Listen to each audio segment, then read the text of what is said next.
Hello friends, आप सभी का स्वागत है हमारे इस एजुकेशनल यूट्यूब चैनल में।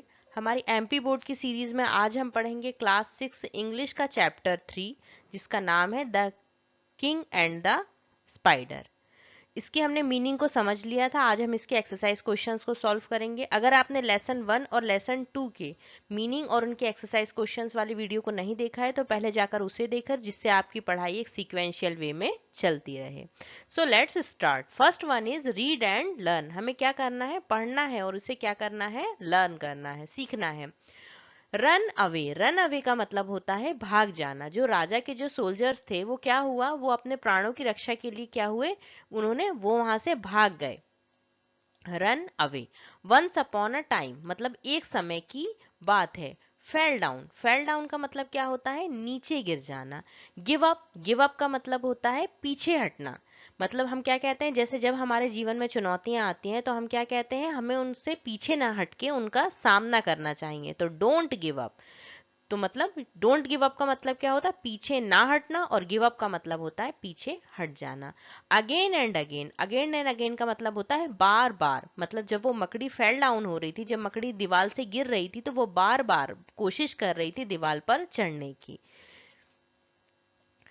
Next exercise is word power. Complete the following paragraph by filling in the blanks with suitable words from the text. मतलब ये क्या है? ये कुछ ब्लैंक दिए हुए हैं और कुछ चैप्टर की लाइन दी हुई हैं। इनमें हमें क्या करना है? टेक्स्ट से वर्ड्स को क्या करना है? फिल करना है। तो हम देखते हैं। द किंग वॉज, अब जो राजा था वो कैसा था? The king was vice, brave and kind ruler. मतलब जो राजा था वो कैसा था? बुद्धिमान था। वाइस हम यहाँ पे कैसे लिखेंगे?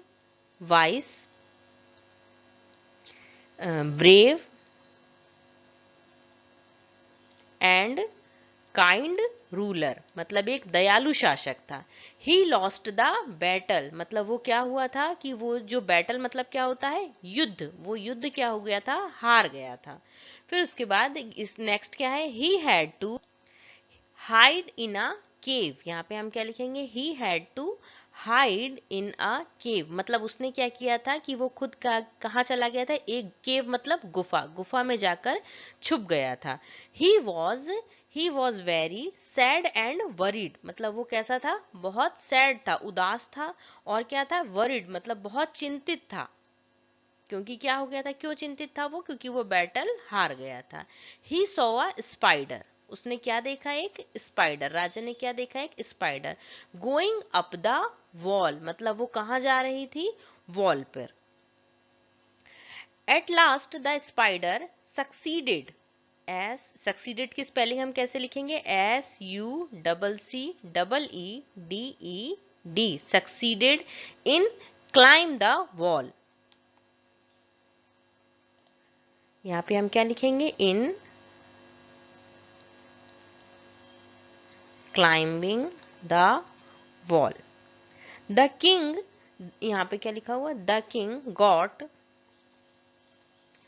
किंग गॉट हिज कॉन्फिडेंस, यहाँ पे ब्लैंक नहीं है। The king got his confidence, यहाँ पे क्या आएगा? Confidence, DENCE, confidence back. He finally, he finally defeated, मतलब क्या हुआ कि उसने अपने जो शत्रु थे उनको क्या किया? हरा दिया। डिफीटेड, डिफीटेड मतलब क्या होता है? Defeated his enemy, his enemy.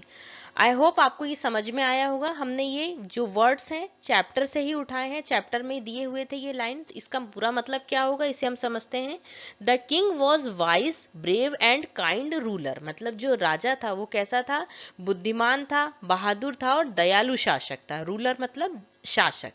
He lost the battle, मतलब क्या हुआ? वो युद्ध, बैटल मतलब युद्ध, वो युद्ध हार गए थे। He had to hide in a cave, मतलब वो क्या हुआ? वो एक गुफा में छुप गए थे। केव में, केव मतलब गुफा। He was very sad and worried, मतलब वो कैसे थे? बहुत, अब कोई हार गया है व्यक्ति तो वो कैसा है? दुखी है। और अब राज्य चला गया है, उनका राज्य छिन गया था, तो उसके लिए वो क्या थे? चिंतित थे। तो उन्होंने वहां गुफा में क्या देखा? He saw a spider going up the wall, मतलब एक स्पाइडर को देखा जो कहाँ जा रही थी? दीवार पे ऊपर चढ़ रही थी। फिर at last the spider succeeded in climbing the wall, मतलब लास्ट में क्या होता है, जो स्पाइडर होती है उसे सफलता मिलती है दीवार पर चढ़ने के लिए। The king got his confidence back, यहाँ पे द नहीं है ये, the king got his confidence back, मतलब उन्हें अपना आत्मविश्वास फिर से मिलता है और ही फाइनली डिफीटेड हिज एनिमी, और लास्ट में वो क्या करते हैं, अपने शत्रु को हरा देते हैं। हम देखते हैं, use the words from the box to complete the following phrase, मतलब क्या है, ये जो ब्लैंक दिए हुए हैं हमें उन्हें फिल करना है, किससे, जो ये वर्ड्स दिए हुए हैं।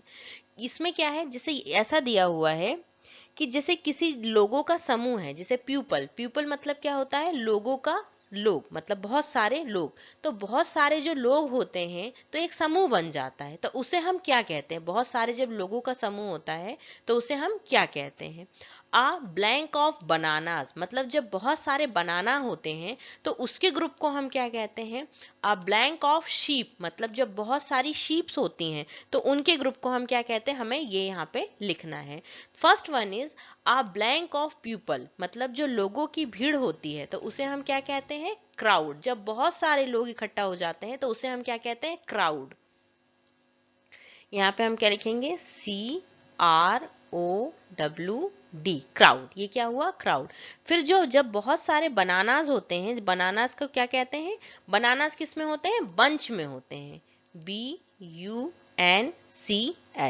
जब बनानास क्या होते हैं, बहुत सारे होते हैं तो उन्हें हम क्या कहते हैं, बंच में।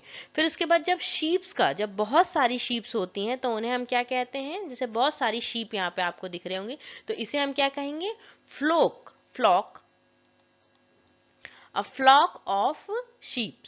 Next one is an army of soldiers, जो soldiers का जो ग्रुप होता है उसे हम क्या कहते हैं, an army of soldiers। तो हम यहाँ क्या लिखेंगे, आर्मी, आर्मी में क्या होते हैं, soldiers. And next one is a blank of ships, मतलब जो शिप्स होती हैं, बहुत सारी शिप्स होती हैं तो उन्हें हम क्या कहते हैं, a fleet, FLET, fleet, fleet. Next one is cattle, heard, जब बहुत सारे मवेशी, मतलब बहुत सारे जो जानवर होते हैं, जैसे गाय हैं या गायों का झुंड है तो उसे क्या कहते हैं, ये जो बहुत सारी, जैसे हमें यहाँ पे गाय दिख रही हैं तो इसे हम क्या कहेंगे, इसे हम क्या कहते हैं, heard, HERD, heard. A herd of kettles, अगर हमें बहुत सारी गायें दिख रही हैं, बहुत सारी कोई भी जानवर दिख रहा है ऐसा, जैसे जैसे गाय दिख रही है तो उसे हम क्या कहेंगे, हर्ड कहेंगे। फिर उसके बाद आप of a blank of players, मतलब प्लेयर्स की क्या होती है, team, a team of players, मतलब बहुत सारे प्लेयर्स का जो ग्रुप होता है उन्हें हम क्या कहते हैं, टीम।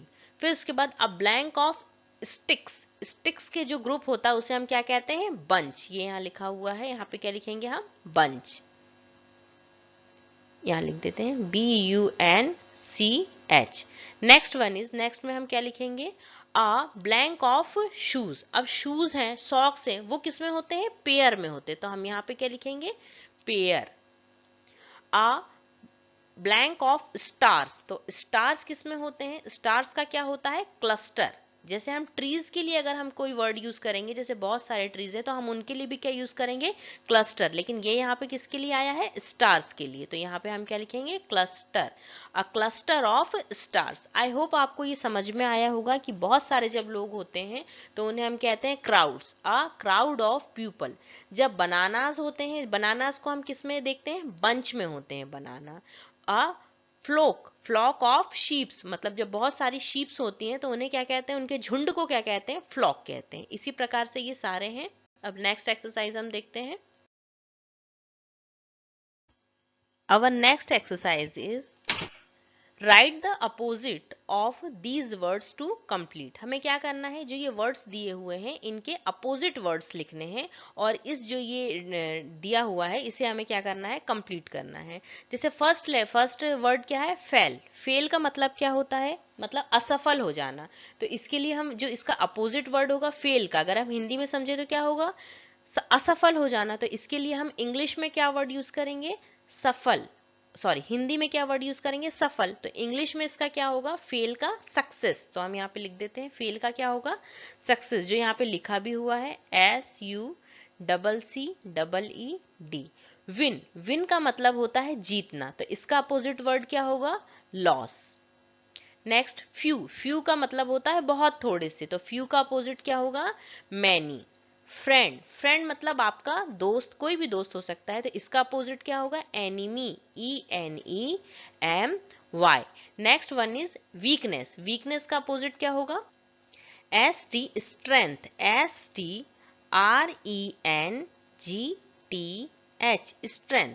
शॉर्ट, अब हम शॉर्ट का देखते हैं, शॉर्ट का अपोजिट क्या होगा, शॉर्ट मतलब छोटा, तो शॉर्ट का क्या होगा अपोजिट, लॉन्ग। और हैप्पी का क्या हो जाएगा, ये है क्या, ये है शॉर्ट का अपोजिट। और नेक्स्ट हैप्पी का अपोजिट क्या हो जाएगा, सैड। ओके, आई होप आपको अब इनके अपोजिट वर्ड समझ में आए होंगे। अब हम इसे फिल करते हैं। तो यहाँ पे क्या दिया, सेकंड दिया हो, तो हमें यहाँ पे क्या लिखना है, लॉस, तो LOSE, तो यहाँ लिखा ही हुआ है। थर्ड क्या है, थर्ड है फ्यू, फ्यू का अपोजिट क्या देखा हमने, मैनी, तो MANY, मैनी। अब नेक्स्ट हम देखते हैं फ्रेंड, फोर्थ कहाँ दिया हुआ, ये दिया हुआ फ्रेंड, फ्रेंड का क्या होगा, ENEMY, एनिमी। नेक्स्ट हम देखते हैं शॉर्ट, शॉर्ट का क्या हो जाएगा अपोजिट, ये दिया हुआ 6 नंबर में, लॉन्ग। फिर नेक्स्ट क्या है, हमने एक छोड़ दिया है, वीकनेस छोड़ दिया है ना हमने, वीकनेस, वीकनेस का क्या हो जाएगा, स्ट्रेंथ, तो हम इसे स्ट्रेंथ कैसे लिखेंगे, STRENGTH,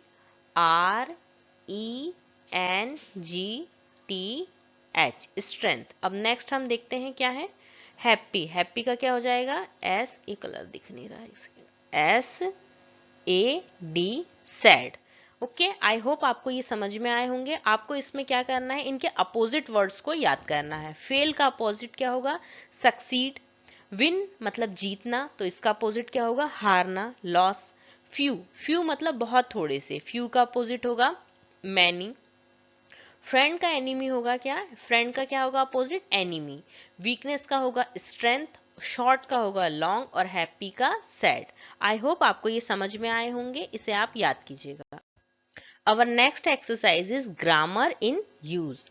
Rewrite with proper punctuation marks. Punctuation marks का मतलब क्या होता है, मतलब हमें क्या करना है, इसमें कुछ मार्क्स लगाने हैं जहाँ पे ये छूट गए हैं। यहाँ पे जैसे अगर कोई वर्ड कैपिटल है, अगर कैपिटल आना चाहिए और स्मॉल में लिखा हुआ, तो उसे हमें करेक्ट करना है। अगर कहीं फुल स्टॉप आना है तो हमें उसे लगाना है।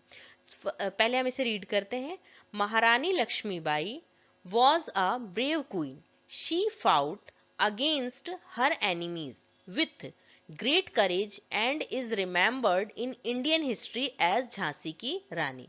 मतलब जो महारानी लक्ष्मीबाई हैं वो कैसी एक बहुत बहादुर रानी थी।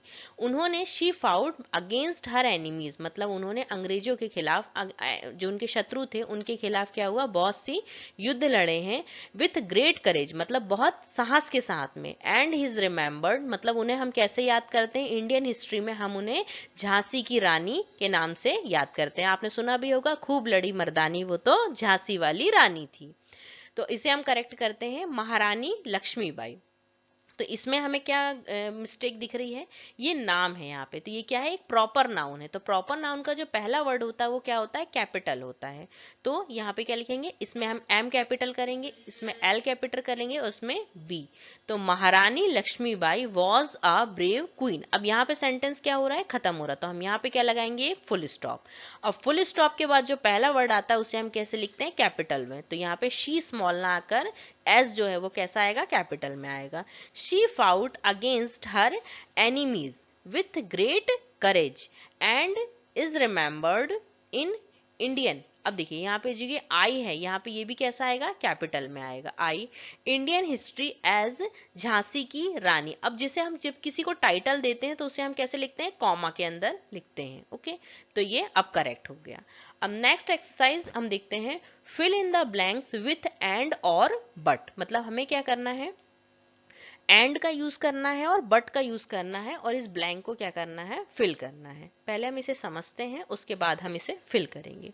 एक एग्जाम्पल दिया हुआ है, Ram and Shyam are two brothers. मतलब क्या है, राम और एंड का मतलब क्या होता है, और बट का मतलब क्या होता है, यहाँ लिख देते हैं, एंड का मतलब होता है और बट का मतलब होता है लेकिन। राम एंड श्याम, राम और श्याम आर टू ब्रदर्स, दो भाई हैं। राम इज अ टॉल, मतलब जो राम है वो कैसा है, टॉल है, थिन है and clever boy. But his brother Shyam is short, fat and dull, मतलब जो राम है वो राम की क्वालिटी बताई है कि वो टॉल है, मतलब लंबा है, थिन है, पतला है, और क्लेवर बॉय, चतुर, अच्छा बॉय है, क्लेवर बॉय है। बट इज ब्रदर, लेकिन जो उनका भाई है श्याम वो कैसा है, छोटा है, मतलब लंबाई में छोटा है, मोटू भी है और डल भी है। ठीक है, अब नेक्स्ट हम देखते हैं ब्लैंक को।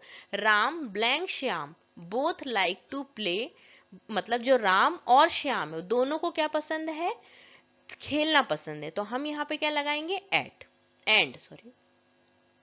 Ram likes to go school, Shyam does not, मतलब अब देखिए यहाँ पे हम क्या लगाएंगे, राम को स्कूल जाना पसंद है क्योंकि राम तो अच्छा लड़का है, लेकिन श्याम को पसंद नहीं है। अगर हम इसका हिंदी में मीनिंग देखेंगे तो क्या आएगा यहाँ पे, लेकिन श्याम को स्कूल जाना पसंद नहीं है, तो हम यहाँ पे क्या लगाएंगे, but.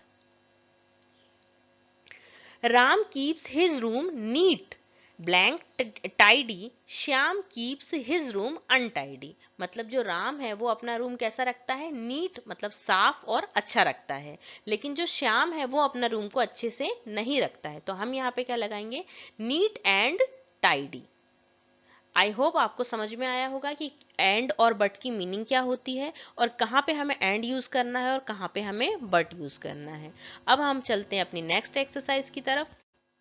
Our next exercise is comprehension questions.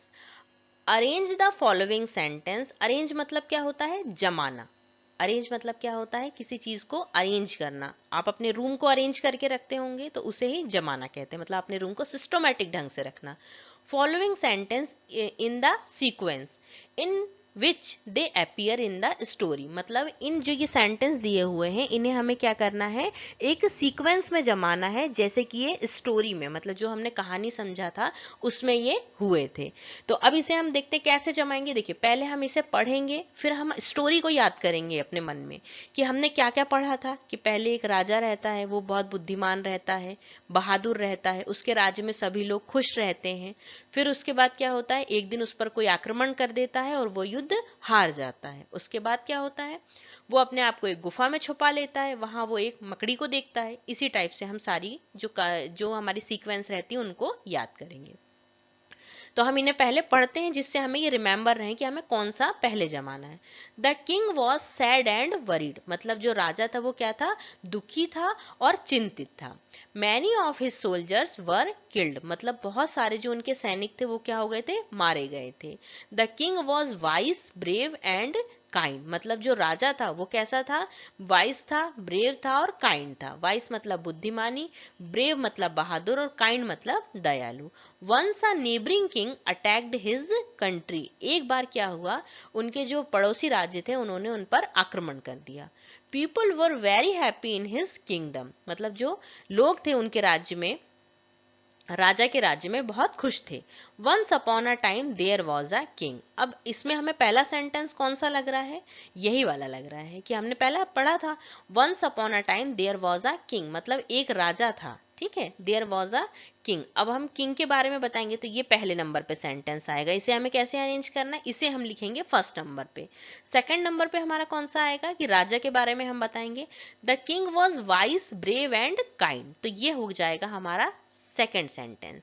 फिर थर्ड हम क्या लिखेंगे, हमने यहाँ क्या पढ़ा, यहाँ पे जो people were very happy in his kingdom, मतलब जो लोग थे उनके राज्य में वो कैसे थे, बहुत ही खुश थे। फिर उसके बाद हम देखते हैं फोर्थ वाला कि once a neighbouring king attacked his country, मतलब क्या हुआ, एक पड़ोसी राज्य ने उनके ऊपर आक्रमण किया। फिर उसके बाद क्या हुआ, जब आक्रमण किया तो क्या हुआ, many of soldier were killed, मतलब बहुत सारे जो उनके सैनिक थे वो क्या हुआ, मारे गए। और लास्ट में क्या आएगा, the king was sad and worried, अब उनका राज्य चला गया तो वो कैसे हो गए, दुखी हो गए। अगर आपने कहानी समझी है तो इसे आप इजीली अरेंज कर लेंगे, याद करने की इसे कोई भी जरूरत नहीं है, आप इसे अपने मन से ही अरेंज कर लेंगे। सिर्फ आपको ये है कि इनकी मीनिंग समझ में आनी चाहिए। अब हम देखते हैं हमारी next exercise. Our next exercise is answer these questions, मतलब हमें क्या हुआ है, क्वेश्चंस दिए हुए हैं, उनके आंसर लिखने हैं। What kind of ruler was the king, मतलब जो राजा था वो किस प्रकार का शासक था। तो हमें इसका आंसर क्या लिखेंगे, हम इसका आंसर ऐसे लिखेंगे, द किंग वॉज, यहां से हम स्टार्ट करेंगे, द किंग वॉज। अब जो राजा था वो कैसा शासक था, the king was vice, brave and kind ruler.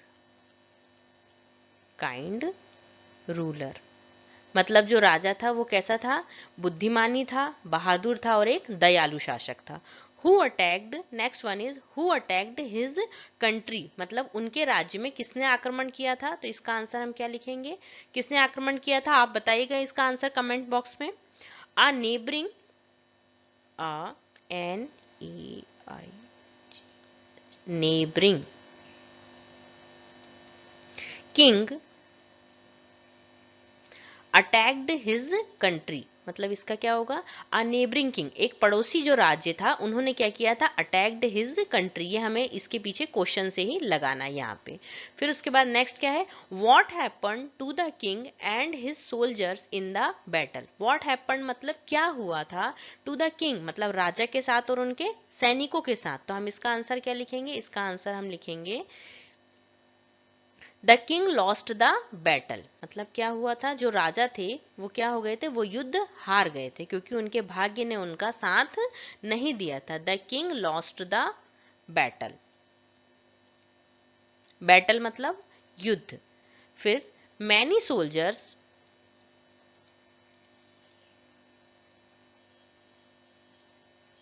Many soldiers were killed, मतलब जो बहुत सारे उनके सैनिक थे वो क्या हो गए थे, मारे गए थे। एंड अदर्स रन अवे, और जो बहुत सारे थे वो अपने प्राणों की रक्षा करने के लिए क्या कहे हुए थे, वहां से भाग गए थे। तो इसका आंसर हम ऐसे लिखेंगे, थोड़ा बड़ा हो गया इसका answer, the king lost the battle, many soldiers were killed and other run away, और जो बाकी थे वो क्या हो गए थे, भाग गए थे। Next, what did the king see in the cave, मतलब राजा ने, केव मतलब क्या होता है, गुफा, गुफा में क्या देखा राजा ने। तो इसका आंसर हम इस प्रकार लिखेंगे, द किंग, राजा ने क्या देखा था, the king saw a spider, इसको नीचे लिख देते हैं हम, ट्राइंग टू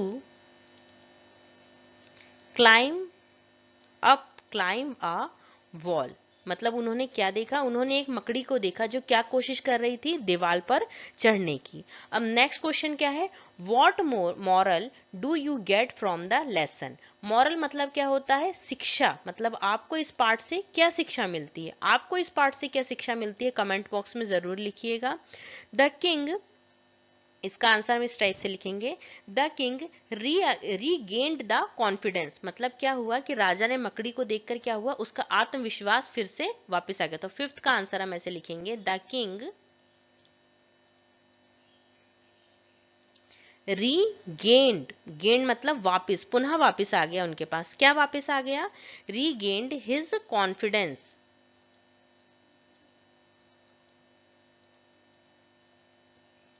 और उन्होंने क्या किया, जब कॉन्फिडेंस वापस आ गया तो उनके पास united his soldiers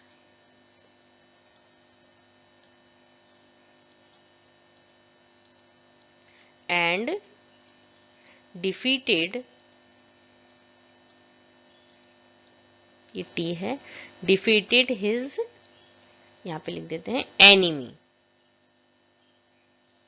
his enemy.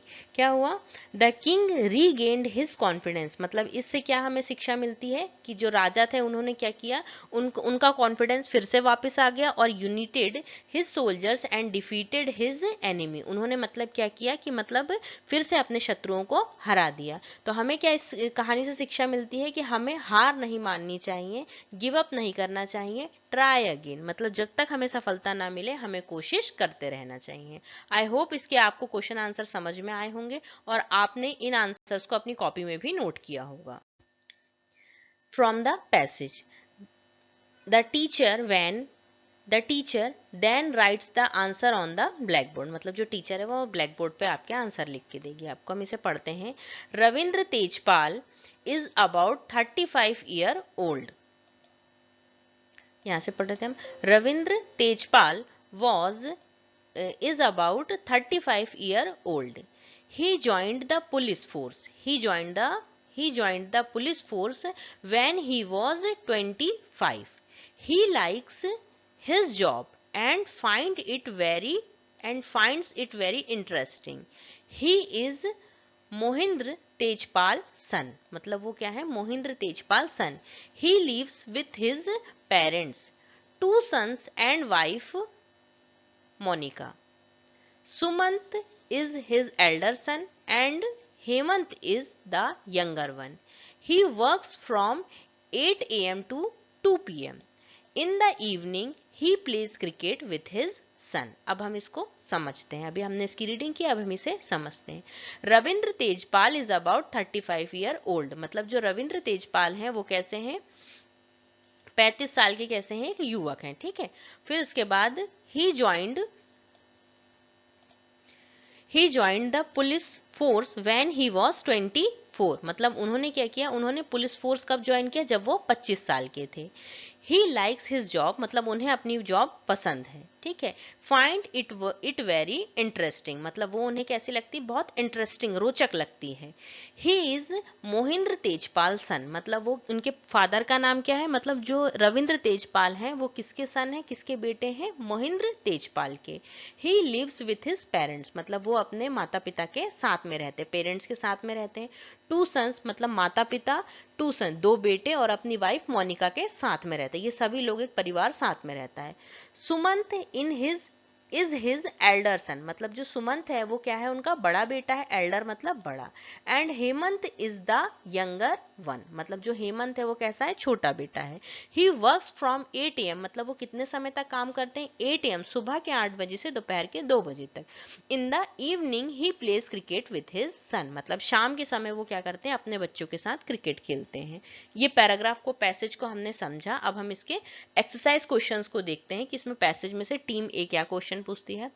What does Ravindra Tejpal do, मतलब टीम ए क्वेश्चन पूछ रही है कि रविंद्र तेजपाल जो है वो क्या करते हैं। तो आंसर में क्या देगी team B, he is a police officer. अभी हमने पढ़ा यहाँ पे कि उन्होंने क्या किया, पुलिस ज्वाइन किया था।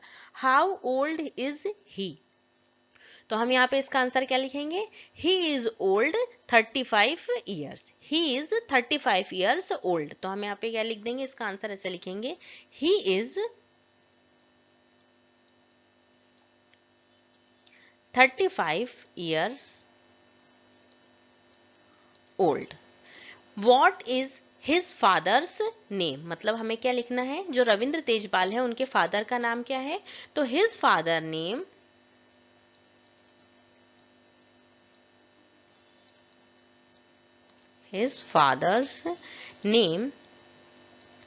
is मिस्टर, यहां पे लिख देते हैं हम, Mohinder Tejpal. Okay, I hope आपको ये समझ में आया होगा। सारी एक्सरसाइज हमने सॉल्व कर ली हैं। आई होप आपने कॉपी में भी अपने नोट किया होगा इन क्वेश्चंस को और क्वेश्चंस के आंसर को। वीडियो पसंद आया हो तो वीडियो को लाइक करें, शेयर करें, चैनल को सब्सक्राइब करें। Thank you. हंसते रहे, मुस्कुराते रहें। जय हिंद, जय भारत।